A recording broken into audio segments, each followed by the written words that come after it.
Hey, Sun Devils, this is Mr. Moore, and I'm here with your Week 20 lecture notes. Obviously, I would normally be giving these notes in class over a few days, so feel free to pause, to rewind if you missed something, or to break this lecture up into multiple days. This week, during Week 20, we're going to cover what I believe is one of the most important topics that a student should learn about in an AP European history class. The fact is, I think it's one of the biggest topics in history in general. We're going to focus on European imperialism. And obviously, in this class right now, we're focusing on the 1800s. But this topic of imperialism is as old as history itself. But we're going to focus in on European imperialism in the 1800s or 19th century. And ultimately, it's going to become one of the leading factors of the 20th century as imperialism drives European countries into World War I, World War II, and ultimately imperialism is going to end or dissolve in what we call decolonization after World War II. European empires are going to lose their overseas empires. It's going to affect the world even to this very day. It's going to impact almost every country on the planet Earth.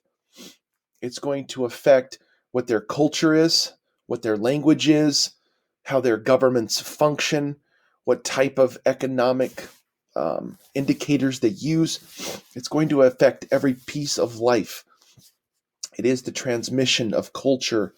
It is the takeover of the world by European powers. What imprint have Europeans left on our modern world? It's impossible to understand that question without really tackling what imperialism means. If you look at the planet Earth today, every country in North and South America speaks a European language. Australia and New Zealand are European-speaking countries, and the majority of the population in those countries is of European stock. Europeans took over the entire continent of Africa in the 1800s and into the 1900s. And obviously, they set up a system, a mandated system over. Europeans took over the Middle East, is what I'm trying to say. They're going to dominate the politics, and they're going to extract the raw materials of the Middle East. And in some ways, they're still doing that to this very day. Europeans took over all of South and Southeast Asia. They attempted to take over China and were successful in a lot of ways. They never maybe fully took over China, but they certainly worked on it. And of course, we're talking about the continent of Europe. So there's really no corner of the globe that Europeans don't take over at some point in history. And what we've seen throughout this class during the first so-called time period, that is from 1450 to 1648, if you want to talk about maybe around the fall of Constantinople, right, to a Muslim invasion and the beginnings of the Ottomans having a huge role in the process and takeover of Europe, all the way to the end of the 30 Years' War. We're really dealing with Europeans exploring.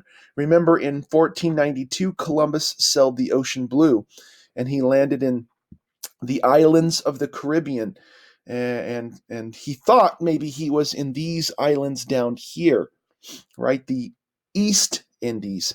We call these the West Indies today.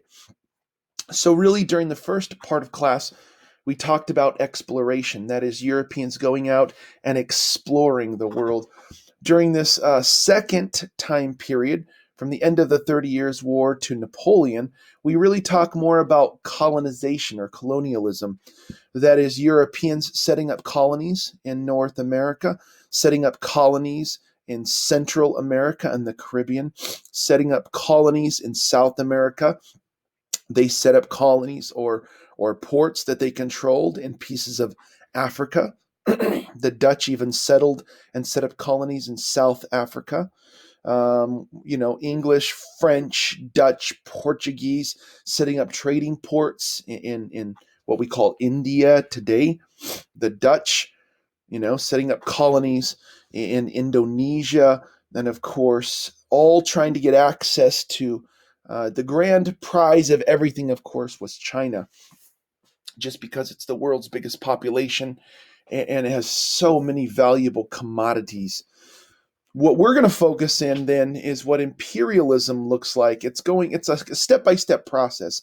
If you get Europeans going out and exploring and then setting up colonies, but then downright just coming in and taking over, I guess essentially that's what we're going to be talking about today. And we're focusing in on that third time period from the end of Napoleon in 1815 all the way up till World War I. And that we're going to focus in on this word imperialism. So it's a gradual process, if you will see. That's what we're talking about. And one of the keys in this class is this kind of evolution of a process, as we're starting to just go out and explore, looking for things, looking for new places to trade with, then setting up colonies and getting involved in business around the world and trade and spreading ideas and culture and actually transplanting your culture in another place, and then to the downright taking over of things. And it depends on where you're at. This story happened a lot earlier in North and South America than, say, maybe it did in Africa and maybe pieces of Asia. So it kind of depends on where you live as to where imperialism really affected you. But that's one of the major themes of this class, is the interactions of Europe and the world. Europeans explore, then they colonize, then they take over the world through the process of imperialism. That is what we're addressing in the lecture this week. It's been something that's been going on the entire time in this class, but something that we're focusing in on because it's one of the major pieces of the world, and it's a major piece of the 1800s. So what is imperialism? It's when a strong country takes over a weak country and dominates it politically, economically, and culturally. Now, sometimes these places were not called countries, so maybe I should put those words in quotes, because when the Europeans maybe, say, went into Africa to imperialize, there wasn't necessarily countries. I'm doing quotes right here. There was tribes and tribal lands. But again, this is a definition that kind of helps us work with the concept of what imperialism is. So the Europeans are going to come in and control the area politically, and they're going to come in and control it economically, and they're going to push their culture, religion, language, ideas onto the people that they take over. So don't think about, say, small countries, big and small countries. So remember I said here, strong countries taking over weak countries, not big countries taking over small countries. Because in fact, one example, the best example, Great Britain, is just a tiny island above the continent of Europe, and it's going to take over a fourth of the world. So don't think of big and small countries, think strong and weak ones, if you will. Imperialism explains why I'm doing this recording in English. I live in the United States of America, and we speak English. People need to remember why we speak English. We speak English because we were 13 British colonies that broke away politically, right? We kind of ended that imperialistic control in the late 1700s, okay?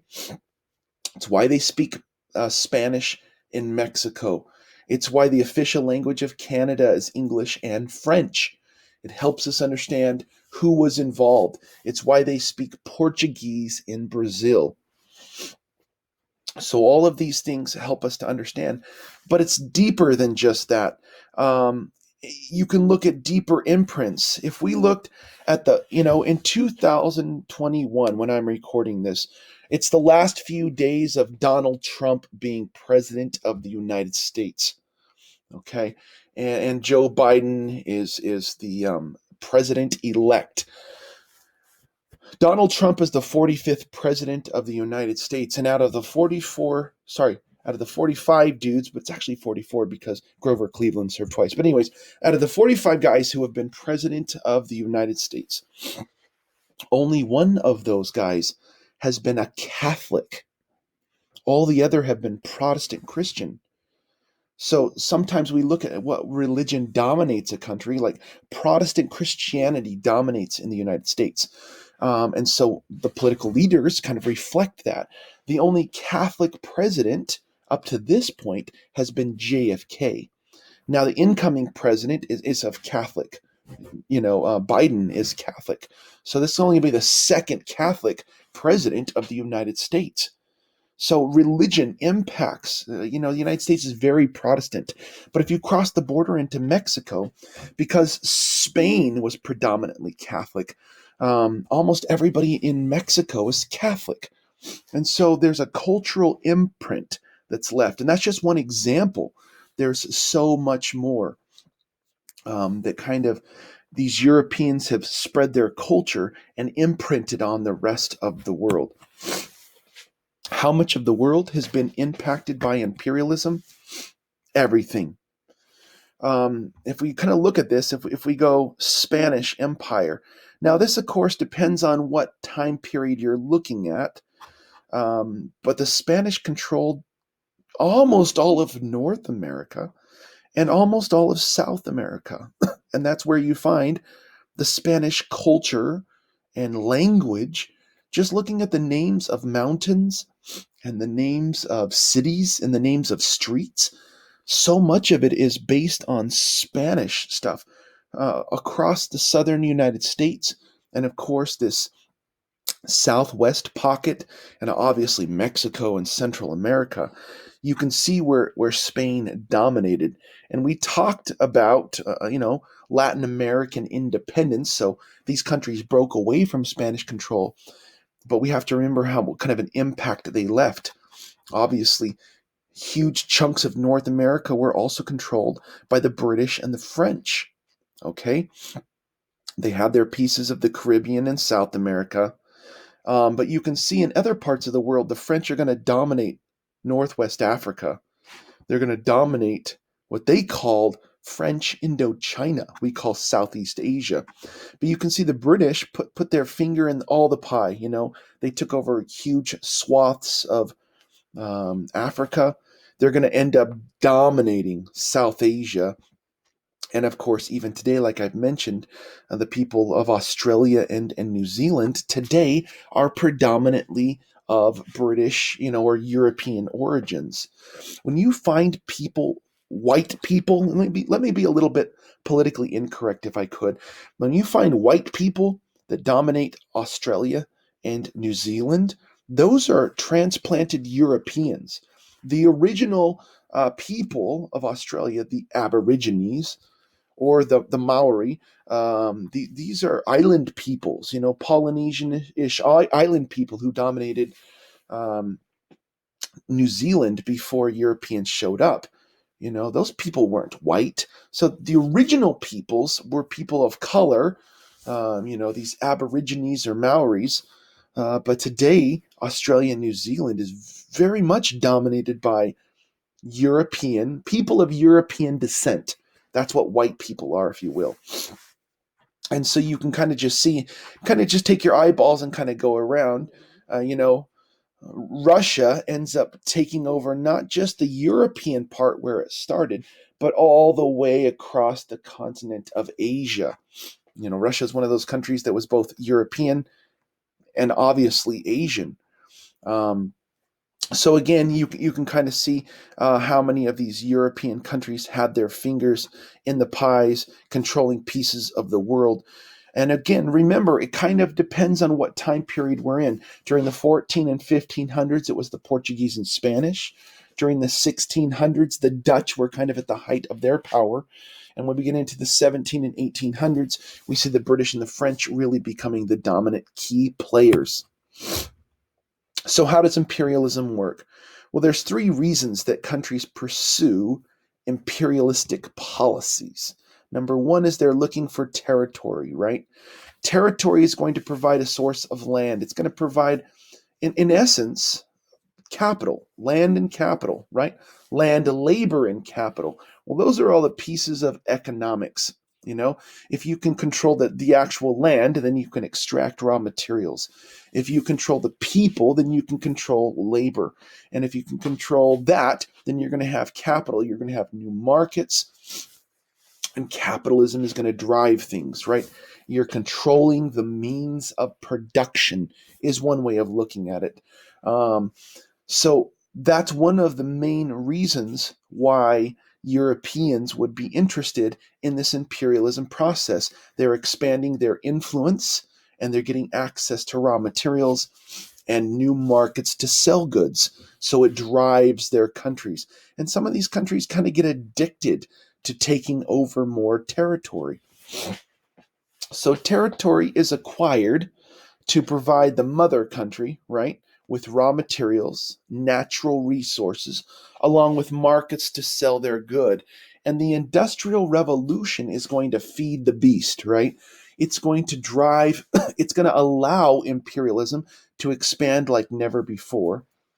But it's also going to be that factor where it's going to help. It's not just going to allow them to, it's also going to drive their need to imperialize because they're going to need to continue to feed that industrial process.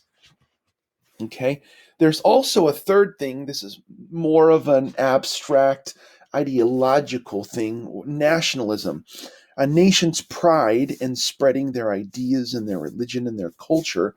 I mean, if you read some of the literature of the times, there's books where you can find where countries almost kind of bragged and proved that they were the best country in the world just by proving how many other places in the world spoke their language or how much territory they had.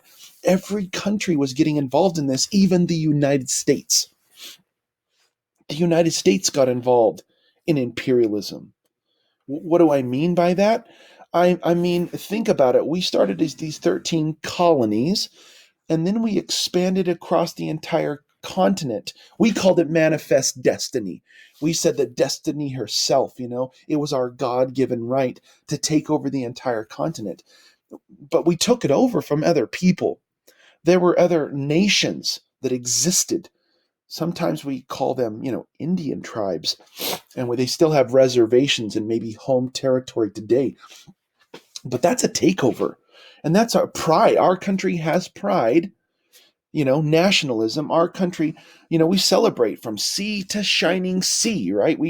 We control North America as Americans. That's the way we think of it.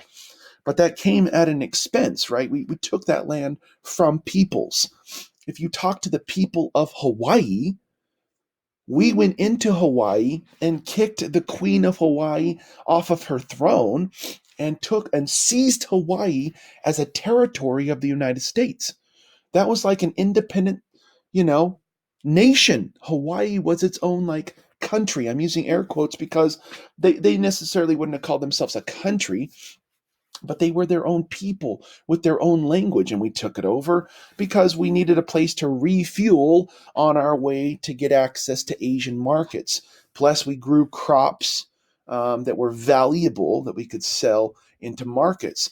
So the United States got involved in this as well. Ask the people of the Philippines how they felt when the United States took over the Philippines.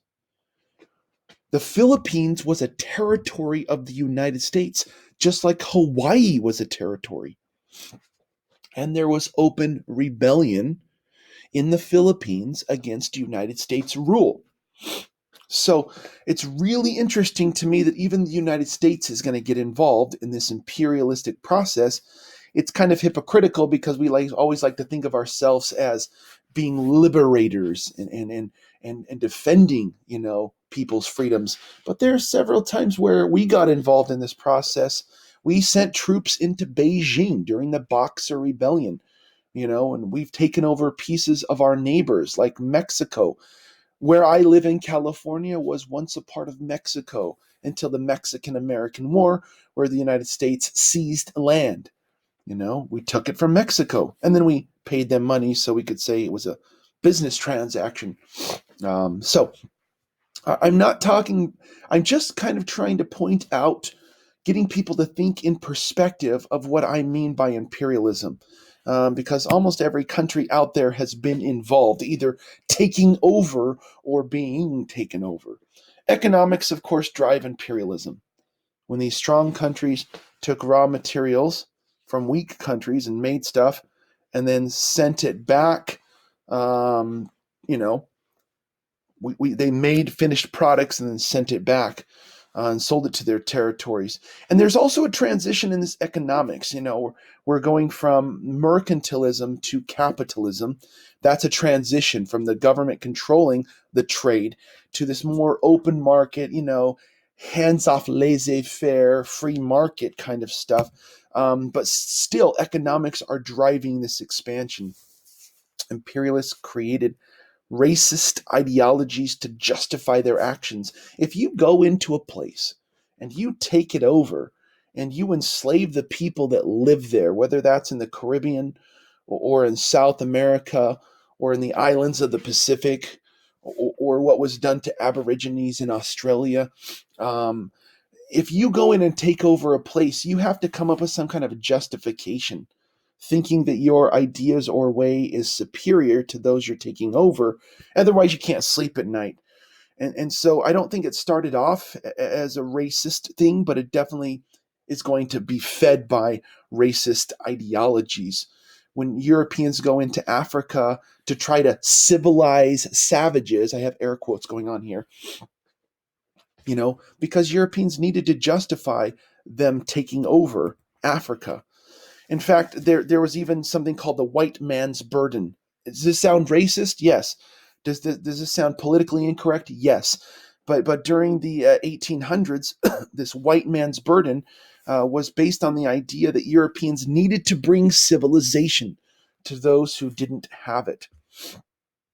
So they feel like, hey, we're bringing them Christianity. Hey, we're bringing them written language. Hey, we're going to bring them, trains and manufactured products because these people don't have it.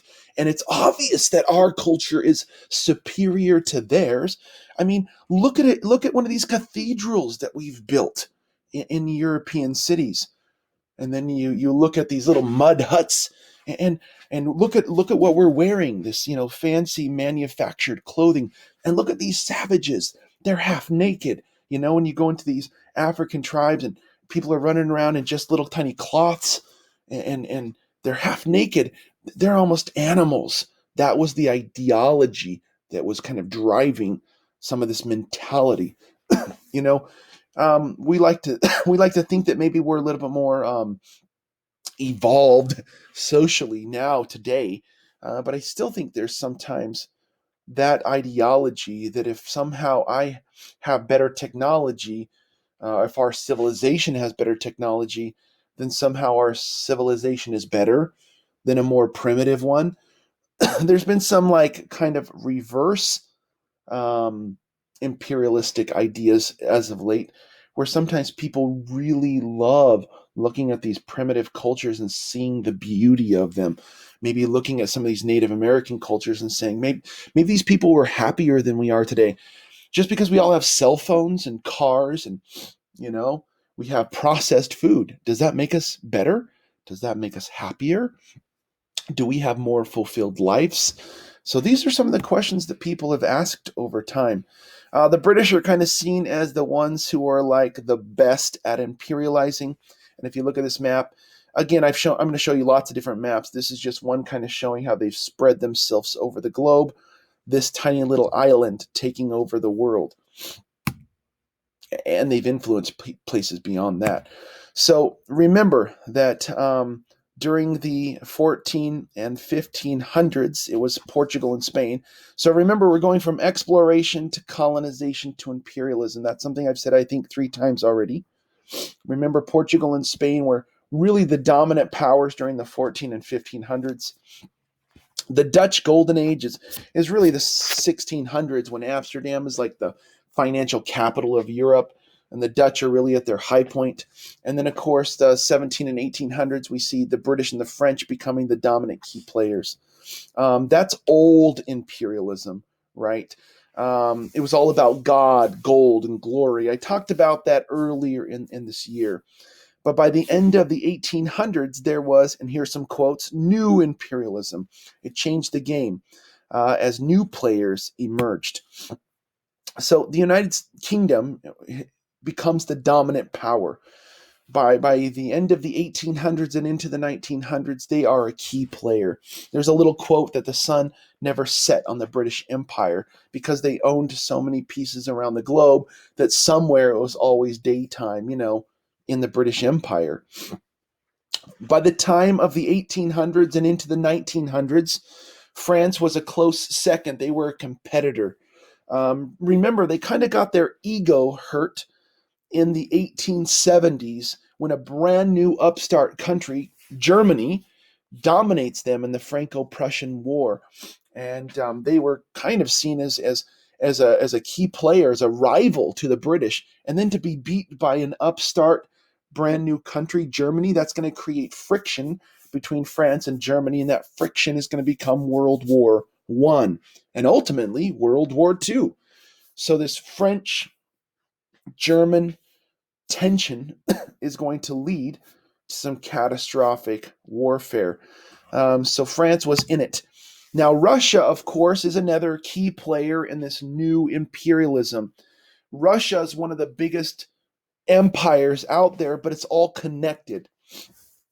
It's the biggest country ever, right? You look on a map today, Russia's the biggest country. And later, in the 1900s, it's going to become the Soviet Union. And the Soviet Union is even bigger than Russia is. Now, Germany, as I just said, I kind of put them in the fourth position because they're going to be a very aggressive, brand new country in the 1870s. They're going to compete with Great Britain industrially and economically. They're going to compete with France for territory, and they're going to humiliate France in the 1870s in this Franco-Prussian War. They want the action. And here's the problem. They're kind of late in the game, and they're not typically a seafaring peoples. And so they're going to have some problems getting overseas territories. They want a slice of the pie. They want to be recognized with the other big players. And so they're going to become very aggressive. And that aggression is going to be one of the leading factors that contributes to World War I and World War II. As I have said before, it's very ironic, but the United States is going to get involved. The United States is going to pick a fight with a European country at the end of the 1800s, something called the Spanish-American War. Now, that's different than the Mexican-American War. During the middle of the 1800s, the United States is going to pick a fight with Mexico and gain the territories of California, Nevada, Arizona, Utah, pieces of Colorado, and of course, New Mexico. That's all going to be in a war with Mexico over the fact that Texas broke away from Mexico and gained its independence and became a country for like 10 years. So all that piece was a part of Mexico, becomes a part of the United States. The United States got Florida from Spain through a separate treaty earlier, and then fought a war with Mexico. And then by the end of the 1800s, the United States picks a fight with Spain to get access to Cuba and Puerto Rico and Guam and the Philippines. So the United States gets kind of aggressive. When I was a young kid, we lived in a territory of the United States called American Samoa. It's an island in the middle of the Pacific. My little brother was born in American Samoa. That's an island in the middle of the Pacific that the United States took over in this process of U.S. imperialism. Okay, the Dutch, again, their heyday was kind of back in the 1600s, but with this new imperialism, they're going to take over Indonesia today, right? They call it the Dutch East Indies. and they're going to get involved. Belgium is going to become a new country in the 1800s, and even little tiny Belgium is going to take over the entire heart of Africa, the Congo. Okay, and they're going to be heavily involved in trade and commerce around the globe. There's only one country on this list that is going to be involved hugely in this imperialism game during the 1800s, and that one non-European country is Japan. And what's interesting about Japan is they saw the Europeans taking over the planet Earth. And in a simplistic way, they realized either we have to play their game as good as they do, we have to become a player in this game, or they're going to take us over like they have everyone else. And so the Japanese purposefully go through a process of industrialization in the 1800s. They purposely modernize their army and their military. They hire Europeans to come in and train them in modern warfare, and they update, their old school medieval style feudalistic system into a modern industrial powerhouse in breakneck speeds. I'll talk about this in depth later, but through this Meiji restoration, they're going to become a key player in the imperialistic game, and they're going to start taking over parts of the world. Some ways just so that they weren't a victim of what the Europeans were already doing. And the Japanese are going to do it well. And they're going to compete with European powers. And it's going to be kind of a paradigm shift where Europeans don't respect Japan until Japan starts beating up on European powers, especially in the early 1900s in the Russo-Japanese War. It's going to be a big deal. We'll talk about that a little bit later. We don't want to get ahead of the game, but I do kind of want to paint a picture. Almost every country in the world was directly involved in imperialism, either controlling or being controlled. There are a few small exceptions, like sometimes people say Siam was never taken over by Europeans. Well, look at that story of the king and I. Real or not, it kind of paints the picture of what was happening. There's a movie called Anna and the King. I think does a great job of kind of showing some of the real stuff that was happening. I know it's a Hollywood movie, but kind of showing you how Siam kind of became a buffer between the French in Indochina and the British in Burma and India. I don't know how you'd feel about your country being a buffer between two European powerhouses, but even Siam, even though it wasn't completely, or taken over officially, it was definitely involved in imperialism. And even places like sometimes people will say um, Ethiopia was not taken over by Europeans in the scramble for Africa. Okay, that's true. They kept their independence. But ask Ethiopia about how they felt about the Italians coming in pre-World War II when Mussolini sent armies into Ethiopia. Was that imperialism? It might not have been the same decades as the scramble for Africa, but I think that Ethiopia was taken over by Europeans. Not in the same wave, but it is. It's like the last thing that was open. That's why Mussolini went there, right? So, looking at this map here of the world, again, I'm showing you lots of different maps by the year 1900. Now, remember, from Mexico all the way down to Argentina, these were all Spanish or Portuguese territories, but they got their independence in the early 1800s. So by the end of the 1800s, they're recognized as independent countries. But if you follow the history of these countries, they're still being economically dominated by Europeans. And even though they have their independence, in air quotes here, they're still being controlled by different European powers that are coming in, setting up businesses, taking over natural resources. Okay, you can still see the Ottoman Empire exists until the end of World War One. You can see that China is remaining independent at this point, but we're going to talk about that next week. How every country in the world that had any kind of power was trying to get its fingers into that market, into that tap that resource, and China is going to be devastated through this imperialism process. When we think about imperialism in the 1800s, we think about Africa. Imperialists divide Africa.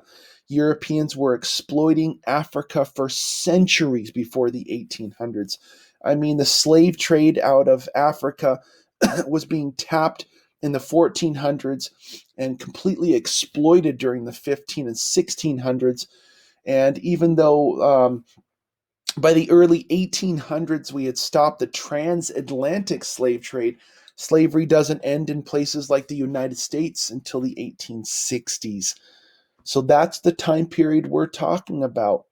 So Africa had been exploited for a long time, but nobody could actually take over Africa because of the diseases, the thick jungles, and quite frankly, European technology wasn't to the point where it could overpower Africans until the Industrial Revolution.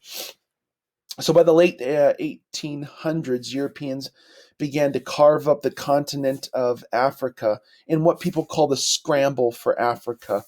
At the same time as Europeans were losing the Americas, right? So in the early 1800s, Europeans lost the Americas, and it's kind of like when they shifted their focus maybe closer to home. And by this point, technology had reached a point where they could conquer Africa. Because Europeans were competing to take over the continent of Africa, a conference was called by a brand new country, Germany, in the capital of Germany, in Berlin, by one of the greatest statesmen of the age. His name was Otto von Bismarck. You should recognize that name by now. So Europeans divided up Africa and made rules for colonizing, and then removed African autonomy and eliminated African sovereignty. The real problem with the Berlin Conference was that they didn't involve the Africans at all. They didn't take their interests into consideration. They went in and they took over, and they end up raping the land of its natural resources, devastating cultures, and setting up a century of conflict. There's still poverty and conflict in Africa left over from European imperialism today. One of the best examples of the brutality of this imperialistic brutality is King Leopold II, as Belgium, a tiny little country in Europe, takes over the entire central part of Africa. And it's quite an involved process. And I don't feel like I'm going to go into this right now in the lecture. And that's one of the reasons why we have the textbook assignment to do some further readings. One of the most valuable products during the Industrial Revolution is rubber. If you think about it, even today, every single car on the planet Earth revolves around rubber, right? That's what tires are made out of. And if you open up an engine, yeah, there's a lot of metal, but it's also all the belts are all rubber, right? It's flexible, it's hard, it can resist a lot of heat. So rubber became a very valuable product. And in the heart of Africa is the Congo jungle and the Congo River. And they were extracting rubber from sap. It's a tree, a rubber tree, and you get the sap out of the tree, you process it, and then you can actually use it in manufacturing. And so the Belgian Congo, it was literally devastated by the Belgians, and it was kind of like King Leopold's personal territory. And nobody really knew what was going on there until pictures came out. These they'd go in, and Europeans would force these villagers to meet certain quotas of rubber, and if they didn't meet those quotas, they would cut off their arms or hands.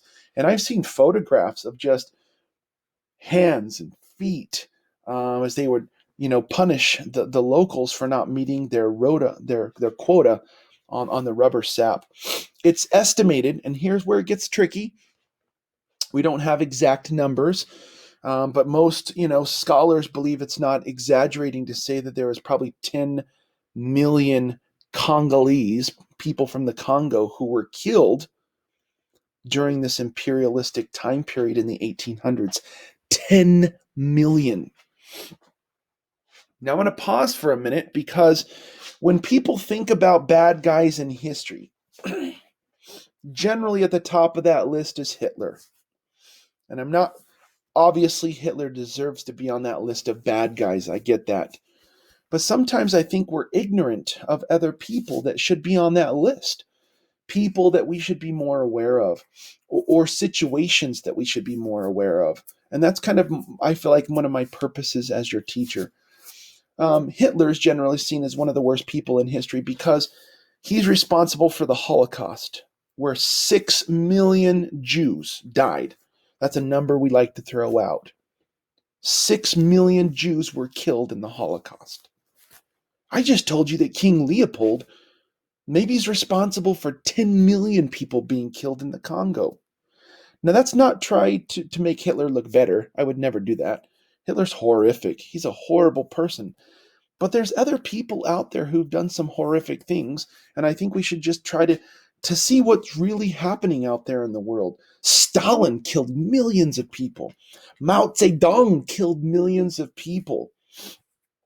So let's not be ignorant of some of the other bad guys out there, I guess, and some of the situations. Sometimes we don't know much about Africa, but we need to. It's a huge continent with a giant population. Here's some of the pictures that made the press back in the 1800s in this heart of darkness in the Belgian Congo. There was a book that was written about a guy who goes up the Congo River and the experiences that he has as he goes up the Congo River. And the book was called The Heart of Darkness. And it would kind of helped people to become enlightened about what was going on in Africa. And here's what Africa looks like in 1870. About 10% of Africa was controlled by Europeans. So by 1870, about 10% of Africa was controlled by Europeans. By 1914, when World War I starts, about 90% of the continent is controlled by Europeans. So this is 1870. Look, here we are in the 1880s at the height of the scramble for Africa. And by 1912, it's almost like Africa is an extension of Europe, where Europeans are dominating the continent. The British, the French, Germans, Belgians, Portuguese, Spanish, and Italians. The only place that wasn't controlled by 1912 was Ethiopia. But if you heard me earlier, Ethiopia is going to be invaded by the Italians just before World War II starts. Mussolini's going to move troops into Ethiopia. There's also one little place I might just point out, Liberia. This was a piece of Africa that was set up as an independent state by the country of the United States. Yes, you heard me right. The United States set up, so people in the United States who didn't like slavery, they wanted to return some of those Africans back to Africa. And so there was a territory set up by the United States. The capital city is called Monroe. Think of James Monroe, who was president of the United States. It's called Monrovia, is the capital. And so there was a territory that was set up, I guess, in a way to try to return Africans to their homeland, if you will. I'm just going to give you I put a star on Liberia to kind of point that out. Here's one of the problems with imperialism in Africa, and the same message or same idea could be applied to the Middle East. And this is going to kind of show you why there's some conflict and problems in Africa. There's civil war and some huge political problems in Africa today, and major poverty in countries, and economic issues and disease. Okay?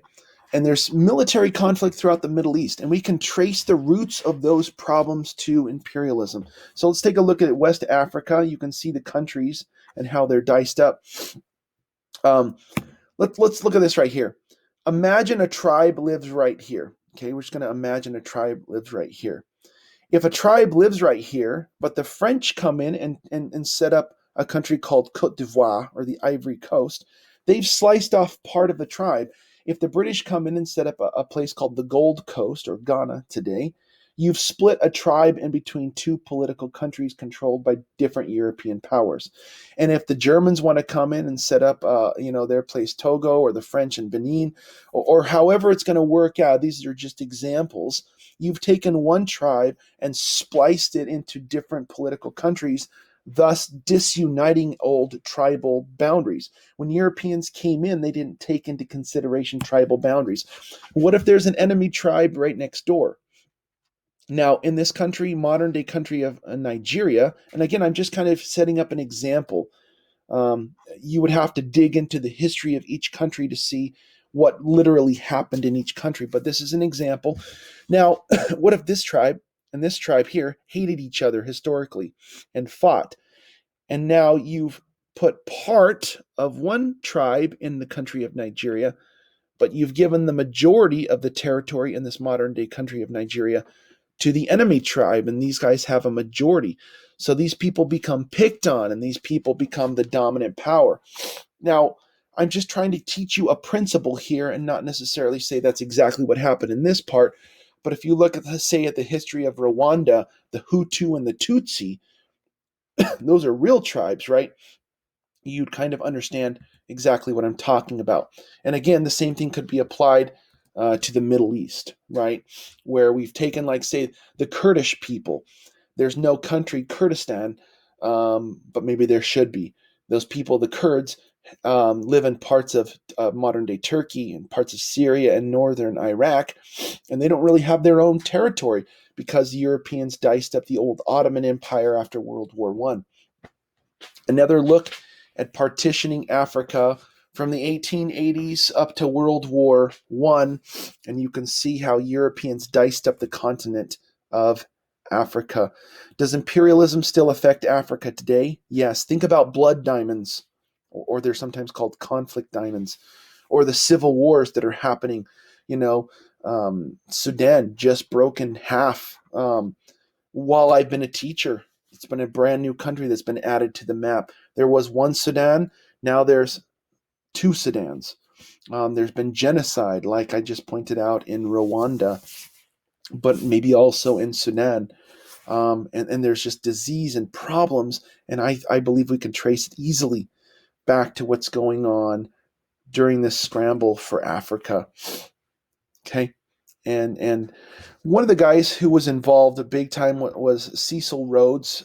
He was a British expansionist, if you will, and he even set up a colony that was called after his name, Rhodesia. Today it's Zimbabwe, and serious conflict that's going to happen.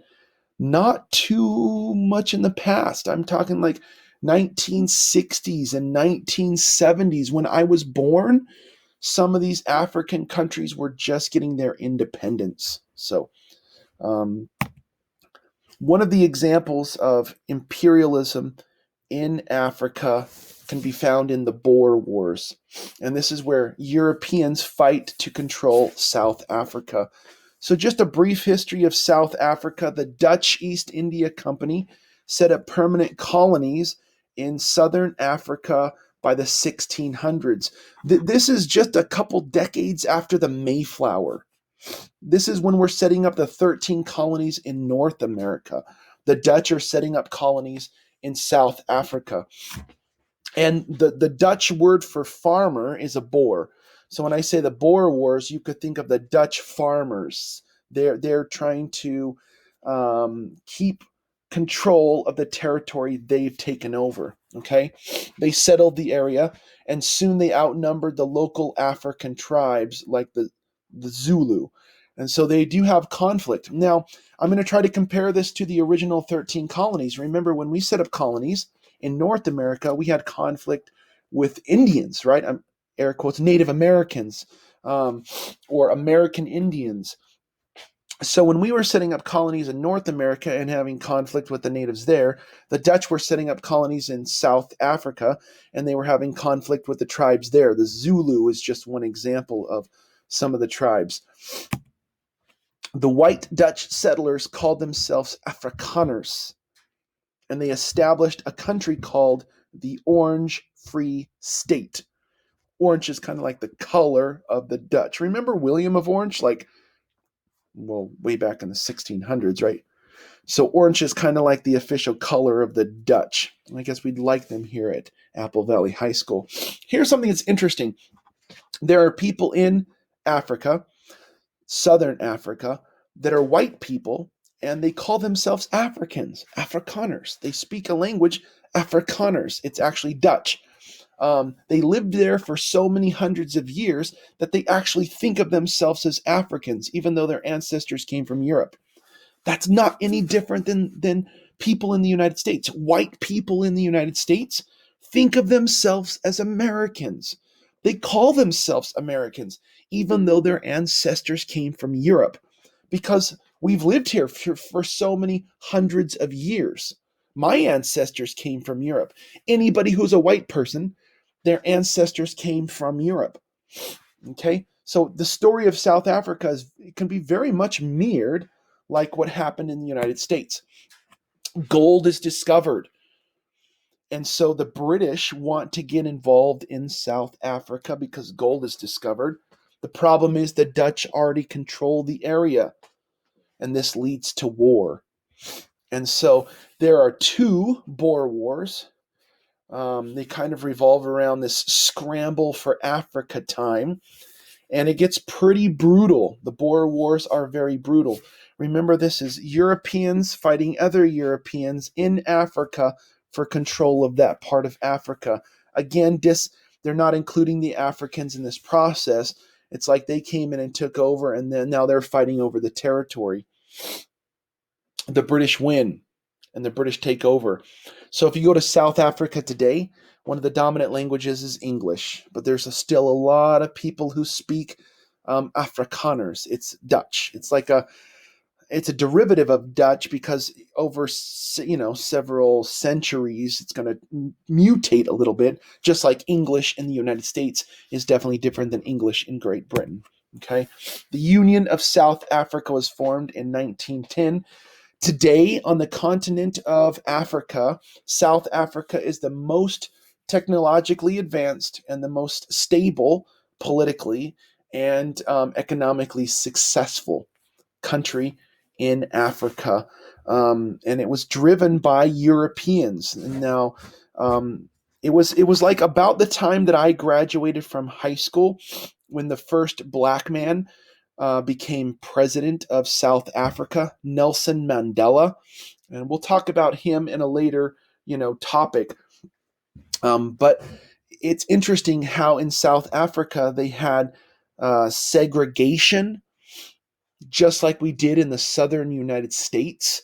They called theirs apartheid. We called ours Jim Crow laws. You know, but there's a lot of mirroring of South Africa and the United States. Obviously, the United States is a lot bigger and has become more successful. But on the continent of Africa, South Africa is a dominant key player. You can see, a map of what we're talking about, the Orange Free State, and then we're going to get the British coming in, and then we're going to get the Union of South Africa in the early 1900s. But the Boer Wars were a huge deal, and it was really it was a predecessor to World War One, where we started to get the use of this industrial warfare on a large scale. Obviously, World War One is going to be 20 times bigger, right? But we're starting to get a taste of what modern warfare is going to look like. The last thing we're going to talk about is imperialism in Africa was very different than it was in Asia. And because of the high or complex civilizations in Asia, Europeans are not able to take over to the extent they can in Africa. With the primitive cultures of Africa, Europeans, with their modern technology, because of the Industrial Revolution, kind of take over to a greater extent than they do in Asia. Places like India are so big and so complex. Europeans are going to take it over, but they're not going to saturate the language like they quite did in Africa. And so next week, we're going to spend a ton of time talking about what imperialism looked like in Asia. But I kind of want to kind of get preview that, if you will, kind of just showing a little bit of the contrast because this is happening at about the same time. The British East India Company made money through trade in Asia, and it directly controlled large parts of India using local or native rulers by the 1700s. And during the Indian Rebellion of 1857, the Sepoy Mutiny, as it's sometimes called, British control of India went from indirect control, where it was like more of a business venture, to direct control, and actually the British crown, like the Queen of England, is going to be crowned the Empress of India. Literally, Queen Victoria is going to become the Empress of India. So there's going to be a transition during the 1800s of just exploiting maybe trade in India to the British directly taking control and making it a part of the British Empire.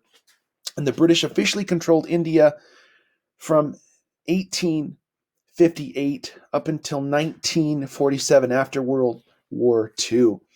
India was seen as the crown jewel of the empire because it was such a valuable commodity. And as like I just said, Queen Victoria is going to be officially crowned Empress of India. So it's going to go from a business venture to direct control of India. And English is still a dominant language in India. The thing about India, though, so many people in such an advanced high society and culture that there's still so many different languages that are spoken in India, like Hindi and Urdu, maybe if you get close to Pakistan. And you're going to find Bengali. And there's tons of languages in India. The British controlled the whole subcontinent.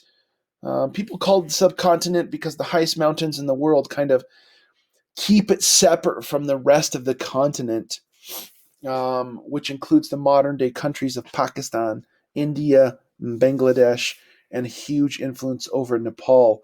So if you look on a map and you see Pakistan and Bangladesh and India, they were all a part of British India.